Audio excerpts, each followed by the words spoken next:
and welcome to Bunters Yard. So this is the build guide for our 1950s whatever sort of retro garage or old garage, however it's listed on the website. So this was based on a picture which just popped up on Google, and I thought it'd make a nice corner relief. Doesn't need to be much around for sort of corner reliefs if you've got these awkward corners to fit things into. This one is available in left and right handed, so this is the right handed version. You could have it facing either way or just turn it around to suit. Now in the kit you'll find all of these separate parts. So the 2mm MDF parts are already cut. There's a little garage sign if you choose to use that, and I've left it in the stencil in the sort of just to help you fit that if you want to do it that way. If you don't want the word garage, just message me and you can ask for a particular name. If you want your name on there or name of the garage, I can do that for you in place of the garage sign. Also in the kit you will find a small selection of like a palisade type fence. There's more than you need there, so you can mix and match or not use it. It's all entirely up to you, but the options are there. So let's start with the small sort of MDF parts, the wooden parts. Having said that, this part here is these are 1mm sort of laser board, so it's a strong card, and all of these parts, with the exception of one, we will use for this part, this first wall that we're going to put together, which is the main wall where the doors go. Now all these parts are held in with just a tiny tab, normally two, one on each side, just about 0.5 mm thick. You can just pop it through with a sharp knife, and then the part is then released. We just leave it on there just to make sure they all stay in place, you don't lose any, and they don't get damaged in transit or anything like that. So we're just going to cut all of those pieces out, and then we'll be ready to go. Now if you've come across this video via recommendation, then you can find the link down in the description to this kit on the website, or if you've already bought the kit, you would have hopefully come here via the QR code on the front, which is the obviously the link to this assembly guide. We'll hopefully do a paint guide as well if anybody wants to see that, and as soon as that's done we'll add the link in the description down below. So let's start on the main wall. So this funny shaped piece is the main wall, and it's easy to sort of assemble this before you put it all together, basically before you join it to the other walls. So we do it as a separate wall. So the first thing you need to do is add this overlay, which is like for the door frames, and then we'll add those pieces on afterwards. That the door frame really just hides. So one of the functions is to hide some of the joins. We're trying to hide as many of the joins as we can. We're going to use rocket glue. You can use super glue or PVA if you choose. Just use neat PVA, but rocket glue is, although it's quite expensive, it does give you a couple of minutes before it sets, and then when it sets, it's actually quite firm and firmly fixed.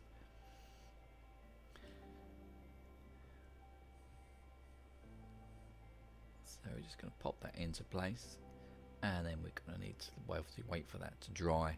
So we're just going to cut away while that dries, and we'll be back in a second.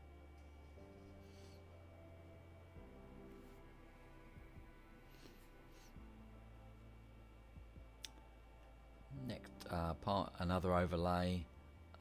This one is for the garage door, the big door on the front, and we just need to put a bit of rocket glue there.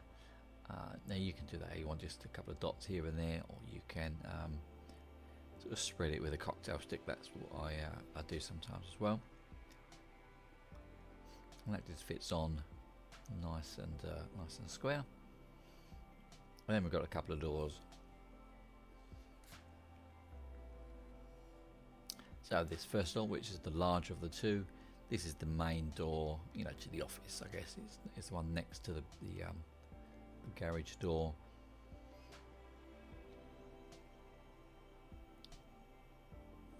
And that fits on the door. Now on this particular one, the overlay is slightly smaller than the door. This just allows you to sort of fit the door in place. I'll show you that in a little bit. But you need to leave, kind of centralize it, and it leaves, you can just see just a small, it's maybe less than 1 millimeter either side. Just leaves a little lip so it can fit into place. Pop that out of the way. And then we've got an overlay for the small door. That's the door that fits in the big garage door. Rather than you opening the big garage door, you just pop yourself through there.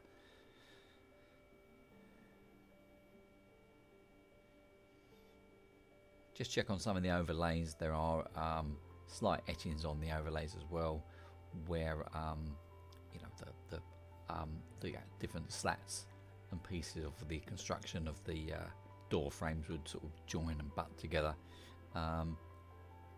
particularly with the doors. With the main garage door, it can only go on one way anyway, so don't concern yourself with that. So this bit's in. Now we need to fit these two parts here, and these kind of these like the door reveals. So they just it sort of add the thickness of the walls rather than adding a more sort of more layers of wall, if you know what I mean. You'll see when it goes together anyway. Now they are different. It'll only fit in one way. The way we've put it together, so it fits in that little keyway there, and that one will fit at the top. That's got 2 keys on there, so you can't get it back to front. I don't think so anyway. I haven't tried, but I think it only fits in one way. So we'll pop a little bit of rocket glue in there. Don't need too much in this because the second part will hold it in place, and then we've got other things going on in a little bit anyway.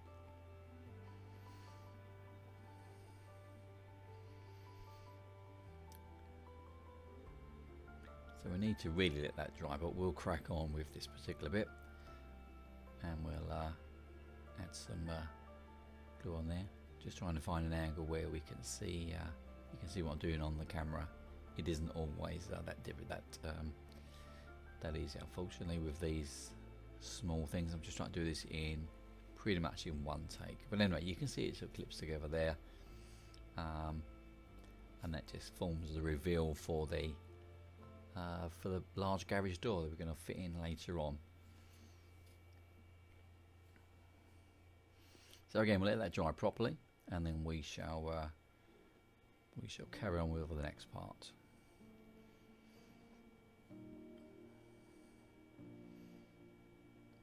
Now we've got 3 of these small pieces. We have one, there it is.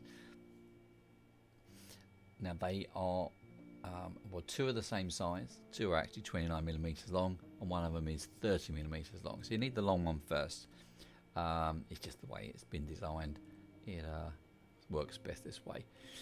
One of the these are there for 2 reasons. One is like a door shut, so it's a door jam. I mean, so it stops the door sort of going beyond a particular point in real life. But on our model, it hides these joins, which I'll try and disguise as much as I can.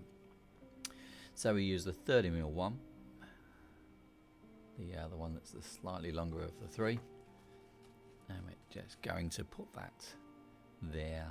Now it sits ever so slightly back, just a tiny bit, just to cover up. You can see there, and then we'll fit the one of the smaller ones down the side.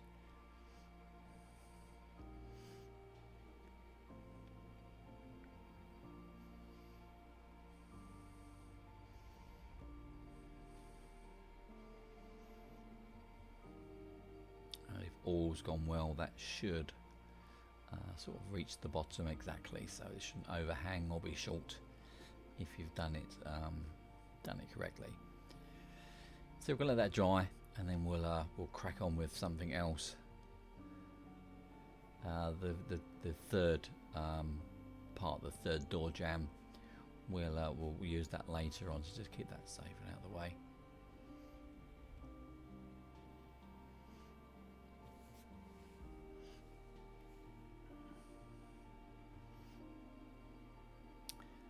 So let's fit our office door. So the office door is the bigger of the two. That's the one with the sort of small lip down either side. Make sure it goes the right way up, so it goes with a small panel towards the bottom of the door, and it just kind of flops into place in there, and it's held by those sort of lips. It's just held in place. So you just need a small piece of glue either side. Don't actually need it at the top, despite what I've just done, and then it fits into place.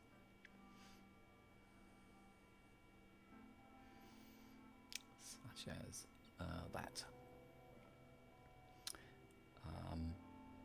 The good thing about rocket glue is when it dries, it's almost not visible. We're going to paint over this anyway. Now, obviously, if you are painting your kit as you go along, you may obviously take a little bit longer, and you may want to paint some parts before you fit them. So the doors, for instance, you'd want to paint those in whatever colour. You're going to have your woodwork. The walls will be a different colour, and the garage sign, for instance. So it just needs to adapt this to your sort of paint schedule. So again, I'm going to fit the door in there with the with a smaller panel towards the bottom, and that just pops in nice and tight, and have it flush with the back of the door.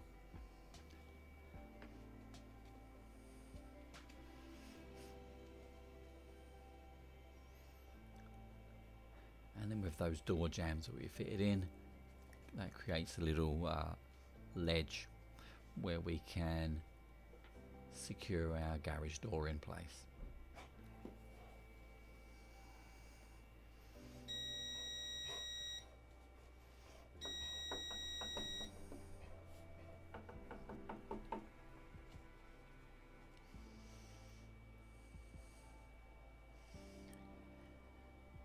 So next, if it's what you choose to do, fit the garage sign. So the garage sign we've left, it's fully cut out. We've left it in the kind of in its frame, and you can see as we pull the backing off, so the letters come away nicely. So they're fully. You haven't got to chip them out or anything. Now you can use the frame. You can use that as either a stencil to fit them on, or I've used it before to paint like a shadow or a background, and then it's a nice guide for fitting your letters in. Or you can just fit them sort of by eye, really. Maybe some of the letters would have fallen and be a bit wobbly, but I'll leave that entirely to you, how you decide to do that. So for today, we're going to be using it as a stencil, so it just fits into that space there. It's obviously a lot easier if we do it at this point rather than putting the whole thing together, and it's quite tricky getting into the model to get access. And then we just need to glue on the backs of these, and then pop them into place. And you've got to be really careful. You get too much glue on this, obviously it will actually stick to the stencil, and then you'll never get it off. So just be very, very careful. But just needs a touch of the rocket card glue. Pop it into place, and then crack on with the rest. Now, all the letters are they're all quite obvious which way they go in, apart from the letter E. It's very slightly different one way up to the other, so just test it before you add your glue to that. But apart from that, everything else should be quite obvious where it fits and which orientation it goes in. And then once that's in, we've let the rocket glue dry just for a minute or so, just in case anything is attached to the frame. We do not want it to set completely. And that's it, we're done. That's that bit in place. Now again, if you're painting your sign before you fit it, then obviously you need to adjust your scheme on how you want to put everything together. So this part is kind of a bit of the flat roof, and then that will just clip in there onto the side piece in a moment. So there's two parts of the roof, as you'll see. There's the 2mm part, the bigger piece, which will fit first, and then there's a 1mm which is slightly larger than that. It sits over the top, hangs over the front just a little bit, just to hide those locating pins. And we're going to glue this in here. Now this is quite a tight fit, so just be careful how you fit this and make sure it goes into place.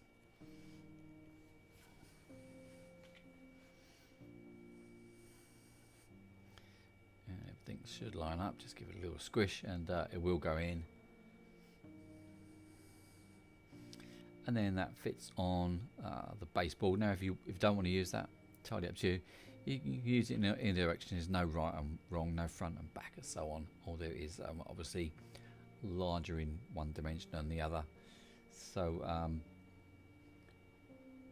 you can choose not to use that. If you've got your own sort of base, roadway, whatever you've got in place, you don't necessarily need to use that. But just as a standalone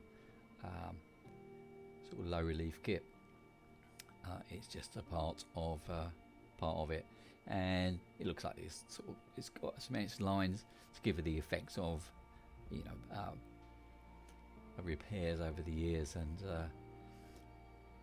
odd shaped pieces of concrete fitted in and slabs and whatever. So that just fits squarely onto there. Bit of over glue there, but we've got something to cover that in a bit if you choose, as I say, to use that.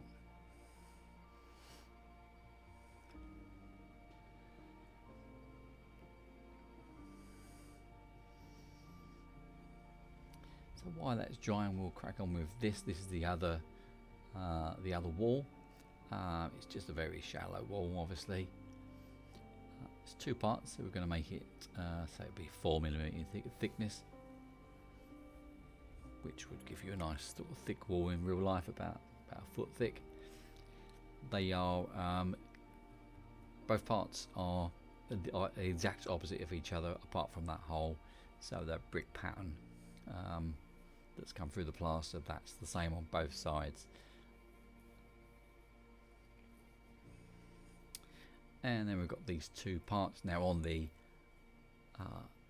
original photograph that this is copied from, this was just like a concrete step that runs along the side of that long side wall. It just gives another something else to sort of play with, really. So we'll let them dry, and we'll fit the sidewall on.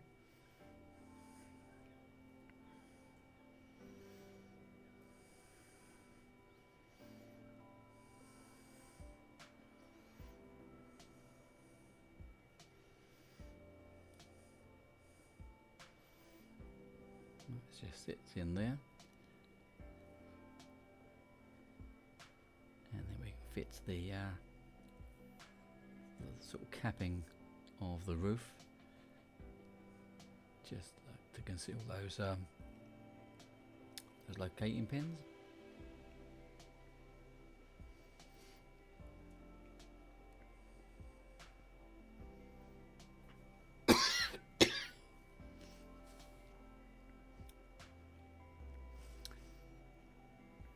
And then we can glue the step into place, which is going to go just about there.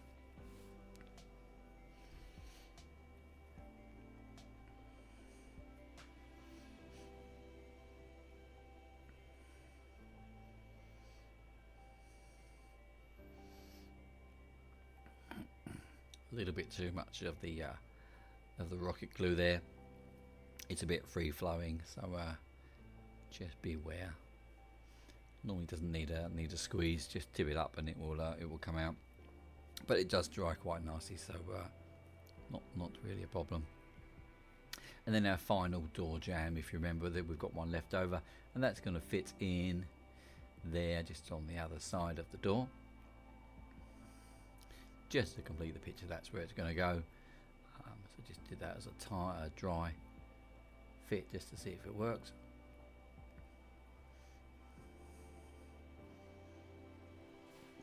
Small amount of rocket glue on that, if that's possible. And then we'll pop it in place. I'm just trying to make sure that you get a view of this. It's sometimes a bit tricky. You get my head in the way, and then the hands, and then it all goes dark. So there it is. That's fitted in place. So I think that's all the wood parts in place. Now there's a few resin extras in here. We've got this drain pipe. Now it's oversized. You can cut it to size if you want to fit it up the sort of along the corner. It is designed to go the full height of that side wall. And there's also a tyre rim that you sometimes see hanging in garages with hoses on and things like that. And then a selection of signs which you could use. There are 5 signs, as you can see in there, in 2 different sizes. These are printed on a matte sticky back vinyl, so you can just cut your sign out you want to use and then stick it on without using any additional glue. And then in the pack as well, you'll find this, as I said before, this tri-spike palisade fence, and there's a pair of vehicle gates, and then you've got 3 lengths of the fence, so 3 sections of that. And these are just held in with these tiny tabs, and there's normally only 2 or 3 on each one. So just have a check around, and you'll find out where they are. They are quite obvious. Just pop them with a sharp knife. There you go. And eventually it will come out. There we are. So that's one of our gates. The other gate is at the other end of that piece of laser card. And it's really up to you how you're going to pose these. If you're going to use them at all, you may just want to use like we've done on our finished model. You'll see shortly we've just used a couple of pieces just to suggest there's a fence there. You may want to enclose it entirely, it's up to you. So for instance, on our one we've put the fence, the gate somewhere like that on the edge, and just glued it to the wall. Seems to work quite well. So let's quickly show you how the fence are assembled. So the main part at the top, that's actually 3 sections all connected together, and you may not need all 3 of them. You want to cut it, and you may want to have it in a 2 and a 1 piece, or so it goes around the corners. I'll leave it entirely up to you. And then there's an overlay. So the overlay has got sort of crossbars on it, like the rails, and then it's got the backing for the post, just to make the post look thicker, and obviously to add a bit more structure to the fence. It just makes it a bit more rigid. Although having said that, this type of card is really it's really got some good strength in it for its size. So that just fits over there. Just line the posts up with the posts, and the rails with the rails, and let that dry.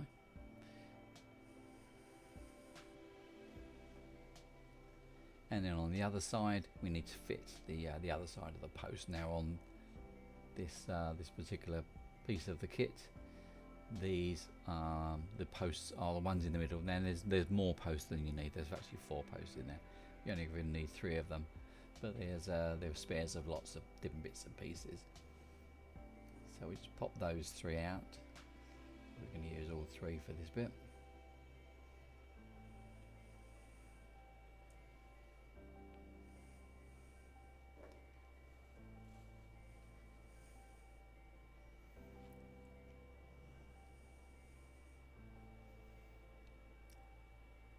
we are going to glue those.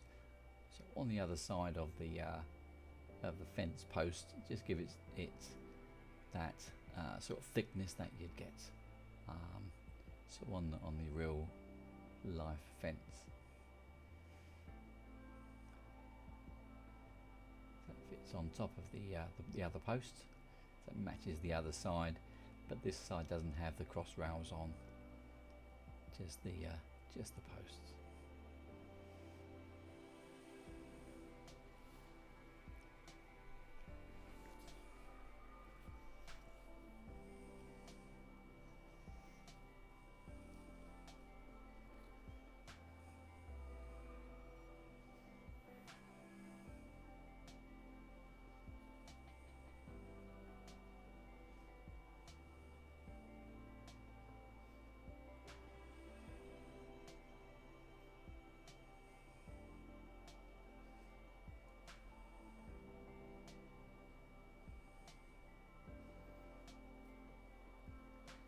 That's our final one for there.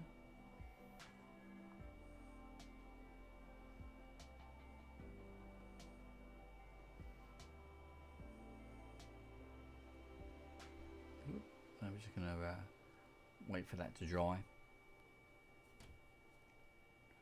and then we can use that. I say you may want to use just a sort of two pieces of the fence, or one, or none at all. Entirely up to you how you want to use this.